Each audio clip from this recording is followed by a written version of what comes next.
Let me come to you immediately, my friend Hermine. Your reaction to the presidential runoff in your country?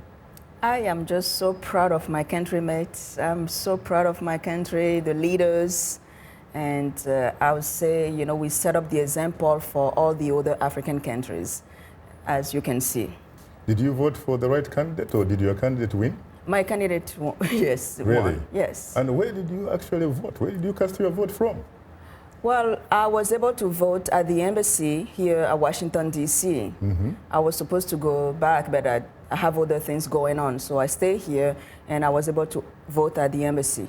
You actually mean that the Benin diaspora has the right to exercise its vote? Yes, Benin beyond diaspora. Its boundaries? Yes, Benin diaspora was very privileged to have the opportunity to go and cast their vote at the embassy, unlike many other countries. But hopefully, many of those countries also will take on that example and move forward in that direction and let the diaspora to have a voice also in the election.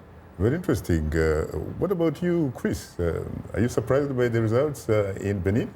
No, I really am not surprised. And I would say that since Sunday, I've been talking to my Beninese brothers and sisters and congratulating them for what they've done for themselves, for their country, but also for our continent. Because for once, we're talking about an African successful election, an election in which there's been a peaceful turnover of political power, in which the population really came out and voted, and in which the Election Commission, 24 hours after voting, released the results, and everybody has accepted the outcome. So I think, once again, as happened in the 90s, Benin is coming out to be a trailblazer of democratic governance and openness on the African continent, and the Beninese should be very proud of that.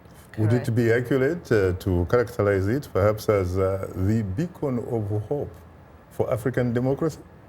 Yes. You know, generally, sometimes people think that it's the big countries that have so much sway and that must then influence developments on the continent.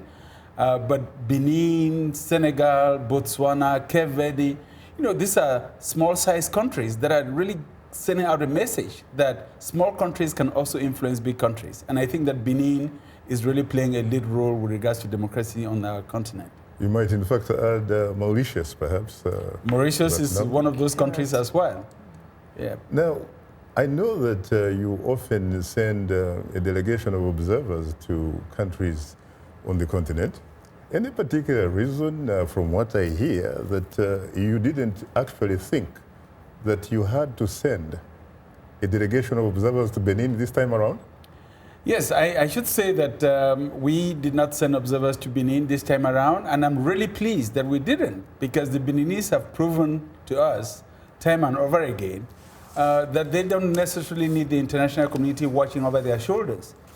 You know, the Beninese civil society organizations were able to mobilize the national observers. They had over 3,000 national observers. There was a coalition of over 20 civil society organizations that came together and deployed observers across the entire country. And they did very well in monitoring their elections. And we shouldn't forget that in the past 20 years, Benin has had 4 heads of states that have been democratically elected. So elections are becoming a routine exercise in Benin. And that's really the way that it should be across all of Africa.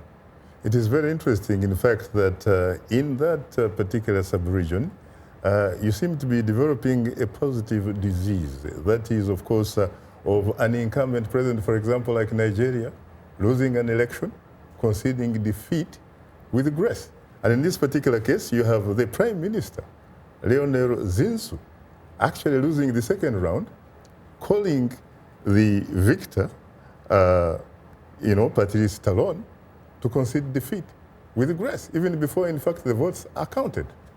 Yeah, I should say that West Africa is having a facelift in that regard, and it's setting a wonderful example because we've seen that now in Benin, we saw that in Nigeria last year, we saw that in Mali, and increasingly it's becoming the norm that leaders, when they lose elections in West Africa, call up their opposition and congratulate them, and I think that's a very healthy thing for our democracy. Our hope is that other parts of the continent, other countries across the continent can see this and realize that it's life after an election and that you could be the prime minister, you could have the support of the incumbent president, the incumbent speaker of the National Assembly, and still lose to the opposition, and have the grace to call them and congratulate them, because ultimately it's the entire country that should benefit from an electoral exercise. And I think Benin is coming out of this with its democracy really strengthened.